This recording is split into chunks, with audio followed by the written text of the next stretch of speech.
Bueno, continuando ahora con el avance, vamos a ver el tema 11, cáncer de colon. 1. Definición del cáncer de colon.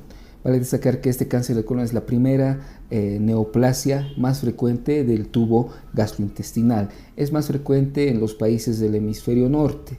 En nuestro medio no es tan frecuente, pero ya está aumentando su frecuencia. Generalmente afecta a mayores de 50 años. ¿Qué consistiría esto de ser mayor de 50 años? El principal factor de riesgo para adquirir este tumor, ¿no? Pero puede aparecer a toda edad. Vale destacar que tener antecedentes familiares de cáncer de colon triplica el riesgo, ¿no? Tenemos aquí entonces el colon, ¿no? El intestino grueso, y generalmente se presenta en la parte izquierda, ¿no? Tenemos aquí a ambos lados un cáncer de colon, ¿no? Y si nosotros realizaríamos en este momento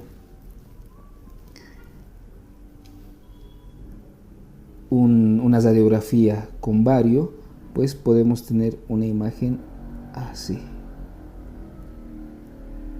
¿no? Nos puede dar una imagen en corazón de manzana si nosotros realizaríamos una radiografía con enema varitado. Bueno, fisiopatología. El cáncer de colon, generalmente el más frecuente es el cáncer de colon esporádico, ¿no? En un 90%. Esporádico, ¿a qué se refiere? Son pacientes que estaban sin patología alguna, sin algún antecedente familiar de cáncer de colon o de otro tumor, ¿no? Y de repente aparece en ellos un cáncer de colon. Eso es un cáncer de colon esporádico. Pero también hay esos síndromes hereditarios familiares, ¿no? Que predisponen a cáncer de colon, pero se presentan muy poco, solamente un 10%. Bueno, ¿y en qué consiste? ¿Cómo se forma este carcinoma? Es el paso de ser solamente un adenoma de colon a un carcinoma ya maligno. ¿Qué apoya esta teoría? ¿Qué datos apoyan esta teoría? Porque generalmente cuando se han encontrado pólipos carcinomatosos, también hay adenomas sincrónicos. ¿Qué son los adenomas sincrónicos? Adenomas simultáneos. Tenemos el cáncer de colon, pero simultáneamente tenemos otros adenomas.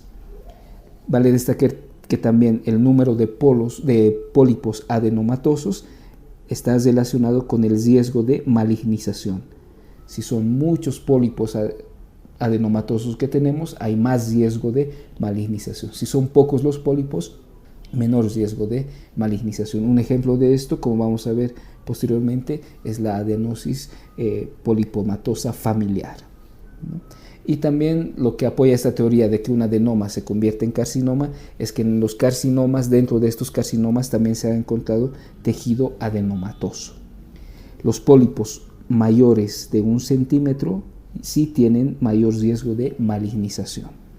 Como decíamos anteriormente, en el colon izquierdo es el lugar donde mayor frecuentemente se presentan estos cánceres de colon, ¿no? En el colon derecho también se pueden presentar, pero en menor porcentaje. ¿Cuál es el tipo histológico de mayor frecuencia de cáncer de colon? Un adenocarcinoma colónico. Es decir, si encontramos un cáncer de colon generalmente esporádico, lo más probable es que sea un adenocarcinoma de colon, ¿no? Y vemos aquí los pólipos, generalmente en el lado izquierdo. Vemos a la parte histológica estos pólipos, ¿no? Y como vemos ahí gran cantidad de glándulas en su mucosa, es lo más probable que sea un adenocarcinoma de colon. Genes, los genes implicados especialmente en esos síndromes de cáncer de colon familiar, ¿no? Son genes que generalmente son buenos, son genes que nos sirven para limitar, controlar a células genéticamente alteradas y disminuir la frecuencia de tumores. Por ejemplo, tenemos el gen APC, que es un gen supresor de tumores.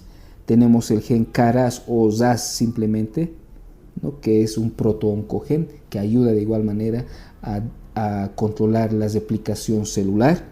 Tenemos la famosa proteína P53, que de igual manera es un gen supresor de tumores. Este P53 es importante, pues normalmente causa apoptosis pero de las células que están dañadas genéticamente, ¿no? Toda célula dañada genéticamente tiene que sufrir apoptosis. ¿Y eso quién lo controla? El P53. Es por eso que también es denominado el guardián del genoma, el P53. Y tenemos otros genes, los genes de separación de errores de replicación. Esto a nivel del ADN, ¿no? Cualquier error en la síntesis de los nucleótidos o ensamblaje de nucleótidos, pues tenemos ahí unos genes separadores de esto, ¿no? Entonces, que mejoran esta síntesis de ADN o de ácidos nucleicos. Bueno, entonces, para los cánceres de colon, estos genes se alteran, se van mutando. Por ejemplo, el gen APC se inactiva, por lo tanto ya no va a haber quien suprima a los tumores, entonces se va a producir más fácilmente un carcinoma. El gen KRAS, generalmente la mutación hace que no haya hidrólisis de GTP a GDP, por lo tanto ya no se forma mucho GDP, entonces hay mucho GTP, ¿no? O adenosintrifosfato, y esta GTP que queda aumenta la actividad permanentemente de la proteína G. Entonces una proteína G constantemente activada va a causar una división celular incontrolable, ¿no? Es así como se forma la patología si mutamos a este gen KRAS. Luego, los genes de separación de errores generalmente son mutaciones acumulativas que tienen. Son importantes el gen MSH2, el gen MLH1, especialmente porque están relacionados con un síndrome familiar, el síndrome de Lynch, ¿no? ¿Y qué es lo que causa esto? Va a causar inestabilidad genómica, es decir, ese ADN va a tener algunos errores y va a quedar inestable, por lo tanto esa célula va a ser más susceptible a tener cambios malignos y por último producir un cáncer, una carcinogénesis, ¿no? Entonces son algunos genes que tenemos que tener en cuenta. El gen APC, por ejemplo, se encuentra en el cromosoma 5, ¿no? Y vemos aquí una figura donde empezamos con un epitelio normal, ¿no? Pero terminamos en un carcinoma y metástasis. Entonces vemos que todo esto es progresivo, ¿no? Y en ese camino progresivo entran lo que son los genes. El gen APC, por ejemplo, hace que un epitelio normal cambie a un epitelio ya displásico. El gen KRAS o simplemente RAS hace que de un adenoma temprano pase a un adenoma intermedio. Hay otros genes que aún están siendo estudiados o no se sabe muy bien su función, que también están implicados. Y miren cómo este P53, esta proteína 53, hace que de un carcinoma que un adenoma pase a carcinoma, ¿no? Y algunos otros cambios, por ejemplo, si el paciente fuma mucho, va a ser fácilmente que un carcinoma ya metastatice más, ¿no? O sea, un inmunodeprimido, por ejemplo. Entonces vean la importancia de conocer la función normal de estos genes y si es que se los altera, si se los muta, qué es lo que produce. Bueno, ¿y qué factores de riesgo tenemos, ¿no?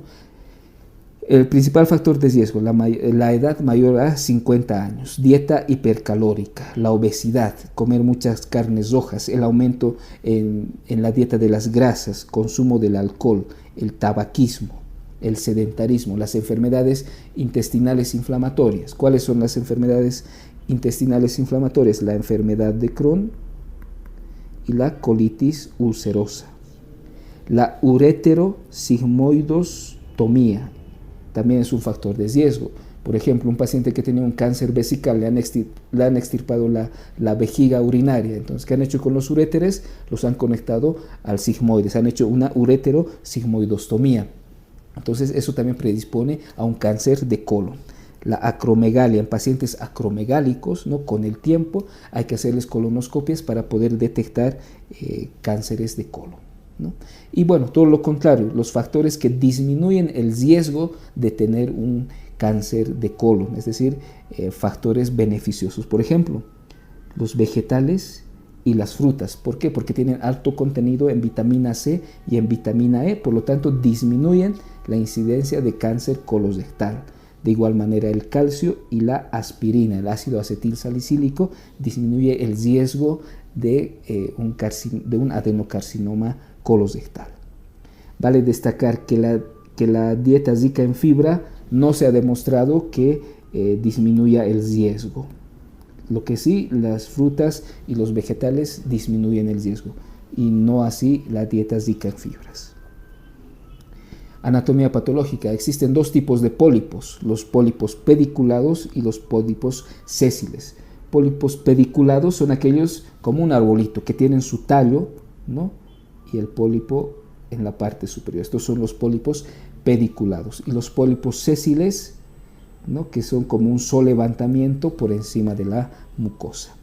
Si nosotros clasificamos histológicamente de acuerdo desde a pólipos que generalmente malignizan frecuentemente hasta aquellos pólipos que no malignizan, vamos a tener la siguiente clasificación: pólipos acesados, pólipos vellosos, pólipos túbulo-vellosos y por último los pólipos tubulares. Vale destacar que los pólipos acesados y vellosos son los que más malignizan. Son los pólipos que generalmente pueden formar un adenocarcinoma. Los túbulo-vellosos son un riesgo intermedio y los tubulares generalmente no malignizan o lo hacen en muy escaso porcentaje, ¿no? Hay que conocer también cuáles son los pólipos no neoplásicos que no malignizan. Estos son los pólipos inflamatorios, los hiperplásicos, los amartomas y los pólipos mixtos, ¿no? Aunque los pólipos mixtos, los amartomatosos y los hiperplásicos alguna vez pueden malignizar, pero en la mayoría de los casos no, ¿no? Entonces vean esta imagen, conocer cuáles son los pólipos benignos, cuáles son los malignos, y dentro de los malignos saber que los acesados y los vellosos son los más tendientes a malignizar, y los tubulares, que son los más frecuentes, generalmente no malignizan. Vamos a hablar ahora de los carcinomas colosectales hereditarios, ¿no? Dijimos anteriormente que los esporádicos en un 90% son los más frecuentes, ¿no? Pero hay que conocer, porque son susceptibles a ser preguntados estos síndromes de carcinoma colosectal hereditario. El síndrome más famoso de estos es el síndrome de Lynch, o también llamado carcinoma colosectal no polipósico. Se presenta en un 10%, es autosómico dominante, y los genes que fallan ahí son los genes reparadores o los genes de microestabilidad satelital, pero especialmente el gen MLH1 y el gen MSH2, ¿no? Entonces vale destacar que el término carcinoma colosectal no polipósico está mal dicho, porque se ha demostrado posteriormente que sí son pólipos planos que presenta este tipo de síndrome. Y esto es importante, saber que existen dos tipos: un Lynch tipo 1 y un Lynch tipo 2. El Lynch tipo 1 es solamente cáncer de colon. Bueno, y luego tenemos el Lynch tipo 2. Bueno, en este Lynch tipo 2 existe de igual manera un cáncer de colon, pero además existe cánceres extracolónicos, ¿no? Entonces tenemos un Lynch tipo 2 y un Lynch tipo 1. Bueno, si vemos la imagen, ¿qué tipo de cánceres extracolónicos se puede presentar a nivel del sistema nervioso central, especialmente en el cerebro, lo que es el hígado, páncreas, ¿no? A nivel del estómago, las vías genitourinarias, a nivel del útero, cuello uterino, los ovarios, especialmente en lo que es el endometrio, ¿no? El endometrio lo vamos a subrayar porque es importante recordarlo. Entonces ahí está estómago, ovario, intestino delgado, de igual manera vías biliares, hígado, ¿no? Entonces esta imagen que vemos ahí es del síndrome de Lynch tipo 2. ¿Por qué? Porque tiene cáncer colosectal, pero acompañado de lo que es alguno de estos otros cánceres extracolónicos. Hay unos criterios que permiten el diagnóstico de este síndrome de Lynch. Son los criterios de Ámsterdam. ¿En qué consisten estos criterios de Ámsterdam? Vamos a ver. Tenemos que haya 3 familiares afectos, ya sea por el cáncer colónico en sí o por alguna otra neoplasia extracolónica. Tiene que haber 2 generaciones consecutivas afectadas, es decir, si la madre está afectada, puede ser los hijos, ¿no? o la madre o la abuela, que sería, ¿no? 2 generaciones afectadas consecutivas. Y uno de estos 3 diagnosticados, uno de ellos tiene que ser menor de 50 años. Y de igual manera hay que descartar otras enfermedades polipósicas, ¿no? Entonces, si vemos aquí se forma un pequeño mnemotécnico para recordar lo que son los criterios de Amsterdam, el 3-2-1, ¿no? 3 familiares afectados de cualquier tipo de cáncer o cáncer colosrectal. Uno de ellos tiene que ser de familiar de primer grado de los otros 2. Luego viene el 2, que sería de 2 generaciones consecutivas, y el 1, que sería uno de ellos tiene que tener menor a 50 años, ¿no? Y otro, descartar los otros síndromes polipósicos que vamos a ver luego. Y el tratamiento de este síndrome de Lynch es la colectomía profiláctica, ¿no? La escisión de lo que es el colon. ¿Por qué? Porque estos pólipos que se presentan y tienen gran riesgo de malignización, ¿no? Entonces vamos a ver ahora lo que es otro síndrome hereditario, la poliposis adenomatosa familiar, ¿no? Es de igual manera autosómico dominante, representa solamente el 1%. El gen que se muta es el gen APC, que se encuentra en el cromosoma 5, ¿no?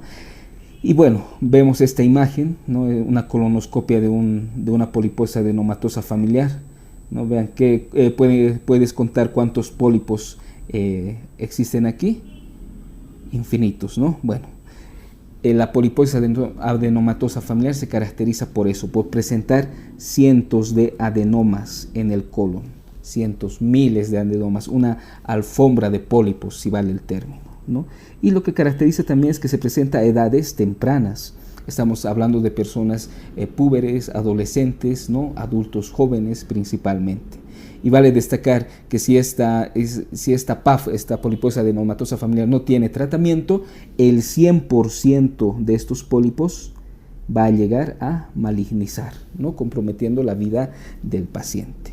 El tratamiento, por lo tanto, será una proctocolectomía total. Hay que extirpar todo lo que es el colon, ¿no? Y generalmente esto tiene que ser a edades tempranas. Se puede utilizar estudios del gen APC, ¿no? Para detectar a familiares afectos, y generalmente esta proctocolectomía total se realiza después de haber pasado la adolescencia, ¿no? Y sacamos lo que es el recto y el colon totalmente. ¿Por qué? Por ese riesgo del 100% de que estos malignicen. ¿Qué formas tiene para presentarse la PAF? Tiene una forma atenuada, tiene una forma en forma de síndrome de Gardner y un síndrome de Turcot. La forma atenuada de la PAF vendría a ser a que se presenta a edades más tardías, ¿no? No se presenta tanto en púberes y adolescentes, sino ya adultos generalmente de edades más avanzadas, lo cual permite hacer seguimiento y resección de los pólipos que van apareciendo. El síndrome de Gardner, ¿en qué consiste? En tener una poliposis adenomatosa familiar, sí, pero también otros cánceres extraintestinales. Por ejemplo, vemos aquí en la imagen un paciente que tiene osteomas. Puede haber también anomalías dentales, ¿no? Dientes supernumerarios, quistes epidermoides, la retinitis pigmentaria, ¿no? En la parte periférica de la retina, fibromatosis mesentérica difusa, ¿no? Entonces, síndrome de Gardner, una PAF más extracolónicos, especialmente los osteomas. Y el síndrome de Turcot, una poliposis adenomatosa familiar más un tumor en el sistema nervioso central, y como vemos en la imagen, ese tumor más frecuente es el meduloblastoma, ¿no? Entonces, estos dos síndromes que hemos visto, el síndrome de Lynch, tanto tipo 1, tipo 2, y la poliposis adenomatosa familiar, son esos síndromes colónicos polipósicos hereditarios más frecuentes. Pero tenemos otros que también los vamos a ver a continuación. Bueno, ahora vamos a ver otros síndromes, ¿no? De carcinomas colónicos familiares, ¿no? Aparte del Lynch, que ya lo hemos visto, vemos lo que es el síndrome de Peutz-Jeghers. Este síndrome obviamente va a haber pólipos amartomatosos en colon, ¿no? En otros lugares también, pero lo que llama la atención es esa hiperpigmentación peribucal, como vemos en la imagen, ¿no? Entonces, pólipos amartomatosos en colon más esa hiperpigmentación, ¿no? Peus-Hegers. La poliposis juvenil, otro síndrome, ¿no? Donde presentan pólipos amartomatosos exclusivamente en colon. El síndrome de Cowden. Algo importante de este síndrome de Cowden es que no tiene riesgo de producir un carcinoma colosectal. Eso es importante, es el único que no tiene ese riesgo de producir este carcinoma colosectal, pero sí presenta pólipos en cualquier parte del tubo digestivo. Asocia también lo que es cáncer de tiroides, cáncer de mama, y algún dato clínico que nos orienta a su diagnóstico es la presencia de estos triquelemomas faciales, como podemos observar a nivel de la nariz, a nivel de los labios superiores. Los triquelemomas faciales son muy sugestivos de un síndrome de Cowden. El síndrome de Cronquet-Canada, ¿no? De igual manera hay pólipos gastrointestinales, va a haber alopecia y pigmentación cutánea y atrofia de las uñas, como vemos en esta imagen, ¿no? Alopecia, ¿no? Hiperpigmentación de la piel y también las atrofias de las uñas. Puede estar acompañado de lo que es diarrea, vómitos, mala absorción, una enteropatía, pierde proteínas, y este síndrome de Cronquet-Canada tiene alta mortalidad, ¿no? El tratamiento es quirúrgico generalmente en caso de complicaciones como obstrucción. La clínica. ¿Cuál va a ser la clínica de un carcinoma colosectal, de un cáncer de colon? Pues la clínica va a estar relacionada con el tamaño del tumor y también de la región que está afectando. Otra vez dividimos al colon en un colon derecho, de esta manera, en un colon derecho y un colon izquierdo. Generalmente el colon derecho, ¿qué es lo que va a presentar? Sangrado, ¿no? Hay una frase que dice, ¿no? El colon derecho sangra, el colon izquierdo se obstruye, ¿no? Entonces puede haber un sangrado crónico en el colon derecho. Vamos a dibujarlo así. Y bueno, por este sangrado que presenta, el paciente puede llegar a tener una anemia crónica. ¿De qué tipo sería? Una anemia microcítica hipocrómica, por esa pérdida de hierro consecuente, ¿no? Y puede tener algunos síntomas vagos, cambios en el hábito intestinal generalmente. ¿Y qué es lo que pasaría con los tumores del hemicolon izquierdo? Generalmente son datos obstructivos, ¿no? Tenemos ahí un carcinoma que va obstruyendo la luz intestinal. Como en el colon izquierdo ya se van formando las heces fecales, ¿no? El diámetro de este tubo digestivo por la presencia del tumor va a estar disminuido, y al pasar las heces fecales que tenían un diámetro mayor, al pasar por esa estenosis su diámetro va a disminuir y va a dar esas heces acintadas, y también hay riesgo de perforación. Bueno, los tumores a nivel del recto y del sigma, ¿qué síntomas nos pueden dar? Especialmente tenesmo rectal y hematoquesia. Y los síntomas comunes, por ejemplo, astenia, adinamia y una pérdida de peso acentuada a causa del tumor, ¿no? El examen físico, podemos palpar la masa tumoral, especialmente en los del lado derecho. Puede haber oclusión intestinal en los del lado izquierdo, incluso datos de abdomen agudo en caso de perforación. Bueno, ¿cómo llegamos al diagnóstico? Lo principal es hacer una colonoscopía completa, es decir, llegar desde lo que es la región del recto hasta el ciego. Una colonoscopia completa nos va a poder facilitar ver toda la mucosa colónica y tomar lo que es una biopsia, ¿no? De los segmentos sospechosos o de los pólipos que podemos encontrar. Y vale destacar que todo pólipo encontrado a la colonoscopia será resecado y sujeto a biopsia. Es decir, encontramos un pólipo, por ejemplo en la imagen, hemos encontrado este pólipo por colonoscopia, hay que desecarlo, hay que sacarlo y mandarlo a anatomía patológica para que lo estudien y que nos den el resultado anatomopatológico. Como les decía, una anemia microcítica hipocrómica en caso de que ese pólipo sea un pólipo sangrante, ¿no? Para el diagnóstico también nos puede ayudar el antígeno carcino embrionario, que generalmente está aumentado. Bueno, no tanto para el diagnóstico en sí, no, porque a veces puede estar normal, ¿no? Y el paciente tener un cáncer, ¿no?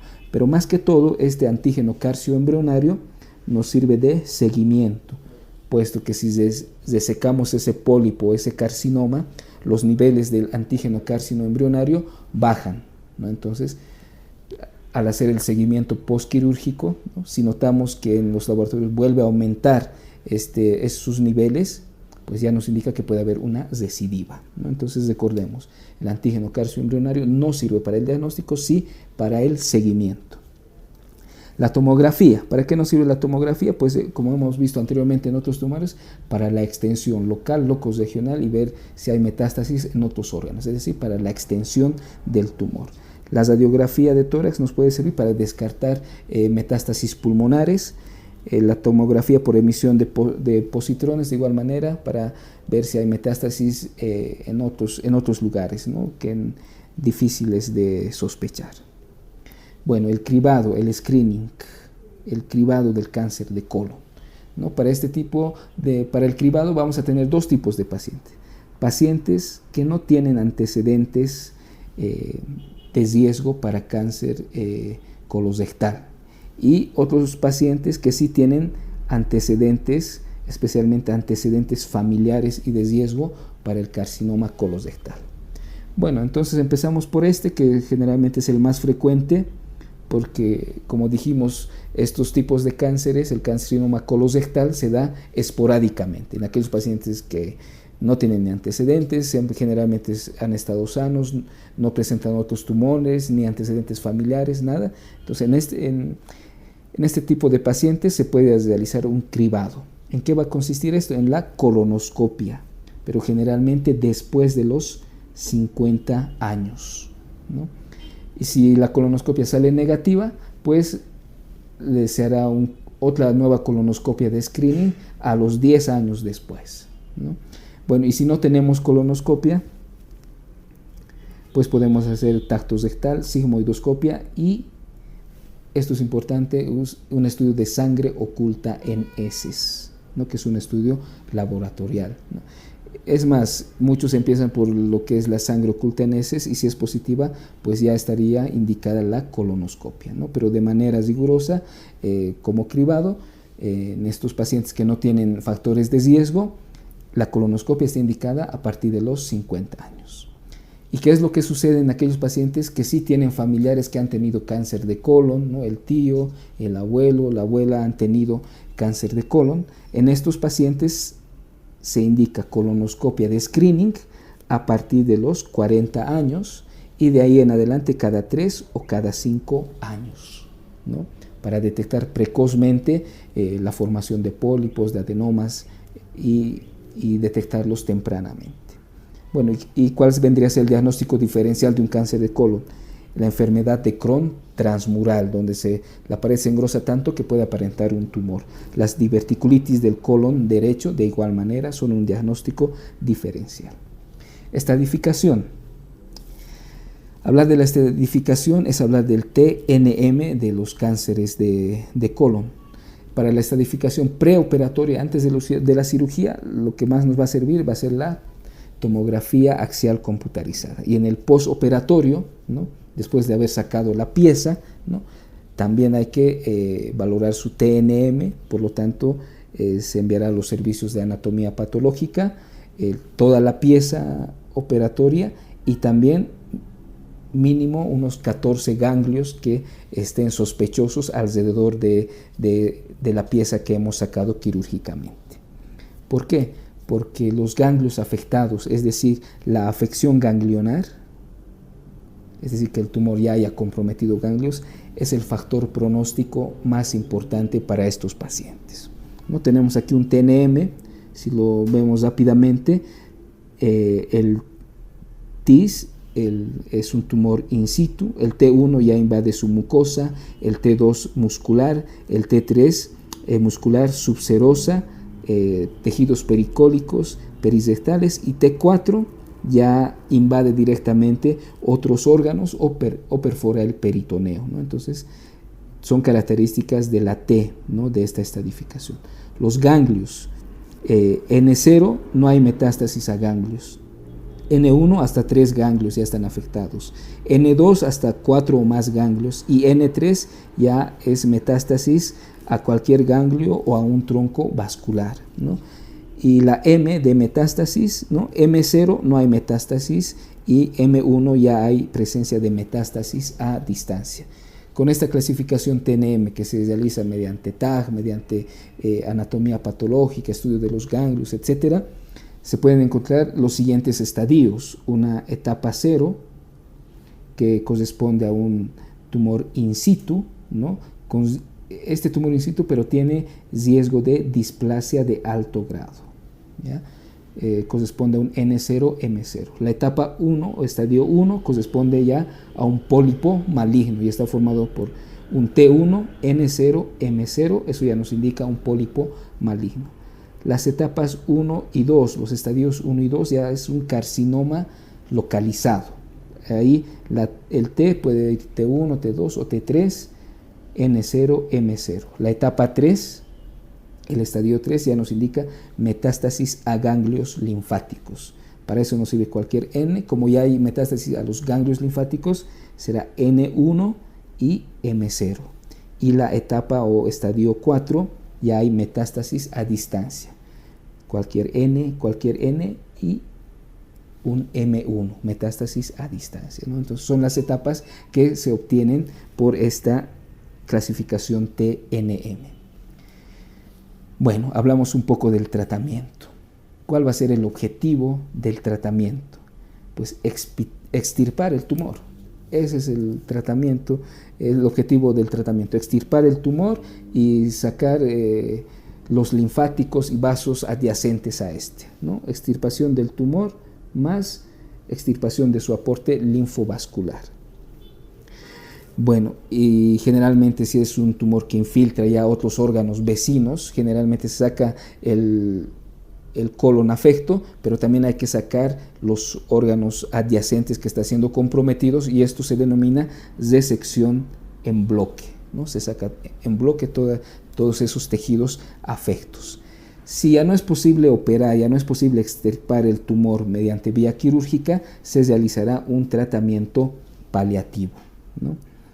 Bueno, vemos un rato la imagen, ¿no? Y tenemos ahí qué técnicas podemos usar. Si el tumor se encuentra en colon derecho, pues la hemicolectomía derecha. Como es lado derecho, podemos hacer anastomosis primaria, es decir, en ese mismo acto quirúrgico. Si el tumor se encuentra en colon transverso, por ejemplo, podemos realizar la hemicolectomía, ya sea izquierda o derecha, ampliadas, ¿no? O sea, ya toma una parte más de este colon transverso, puede ser del lado derecho como del lado izquierdo. Si el tumor afecta al colon izquierdo, generalmente será una hemicolectomía izquierda, como vemos en la imagen. Y bueno, como ya estamos en la parte izquierda, donde hay más inflamación, obstrucción, heces fecales, etc., generalmente se prefiere el cierre en un segundo tiempo, como explicábamos anteriormente. Y si el tumor se localiza en sigmoides, se realizará una sigmoidectomía, ¿no? Entonces, con este esquema estamos viendo las diferentes técnicas quirúrgicas que nos permiten extirpar ese tumor primario y su aporte linfovascular. Bueno, y ahora vamos a ver rápidamente por etapas, ¿no? O sea, haciendo más fino el tratamiento, qué es lo que se puede hacer. Por ejemplo, en tumores en una etapa 0, en un estadio 0, una polipectomía completa y tratar de obtener los márgenes sin displasias, ¿no? En la etapa 1, ¿no? En el estadio 1, si el tumor se encuentra solamente en la cabeza del pólipo, vemos aquí, este es nuestro pólipo, que en este caso sería pediculado, es decir, tiene su tallo, ¿no? Y el carcinoma solamente se encuentra en la cabeza del tumor, aquí, ¿no? Solamente en la cabeza, no afecta al tallo, ¿no? Entonces, ¿qué es lo que se puede hacer en este caso? Pues una resección endoscópica. Cortamos por aquí, endoscópicamente sacamos todo esto y ya, con eso el paciente queda curado porque el carcinoma solamente se encuentra en la cabeza, no se ha diseminado a otras capas de la pared intestinal, ni mucho menos a órganos adyacentes, ¿no? Bueno, Bueno, si hay una infección linfovascular, o sea, está comprometiendo los vasos linfáticos, las arterias, venas que están alrededor, o hay una histología mal diferenciada, o hay todavía tejido maligno alrededor de los márgenes quirúrgicos, pues ya hay alto riesgo de que este tumor pueda recidivar o seguir invadiendo otros órganos, ¿no? Vale destacar que si el tumor ya ha llegado a lo que es la submucosa, se ha extendido hasta esta parte, ¿no?, que vendría a ser la submucosa, es mejor realizar colectomía segmentaria.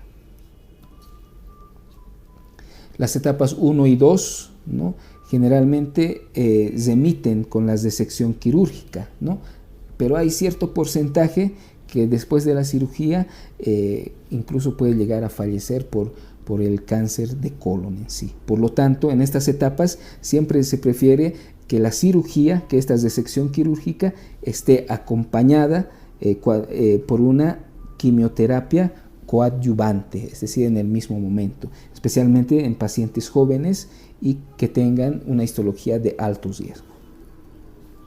En la etapa 3, donde ya hay metástasis a ganglios linfáticos, ¿no?,